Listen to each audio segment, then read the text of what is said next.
اليوم أكملت لكم دينكم وأتممت عليكم نعمتي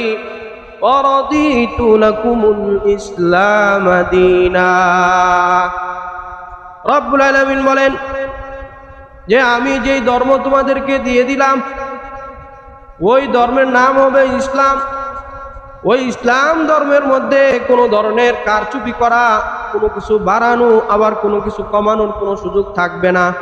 আল ইয়াউমা আকমালতু লাকুম, রাসূলুল্লাহ সাল্লাল্লাহু আলাইহি ওয়াসাল্লামের উপরে তার শেষ সময়ে গিয়ে একটা আয়াত নাজিল করেন, যেই আয়াতের মধ্যে আল্লাহ পাক রব্বুল আলামিন বলেন, হে নবী মুহাম্মদ সাল্লাল্লাহু আলাইহি ওয়াসাল্লাম, আপনি যেই দায়িত্ব নিয়ে এসেছেন, আপনার উপরে যেই ধর্ম দেওয়া হয়েছে, আকমালতু লাকুম, আজকে আপনাদের উপরে অর্থাৎ আপনার উম্মত সহকারে কিয়ামত পর্যন্ত ওই দিনটা আমি পরিপূর্ণ করে দিলাম।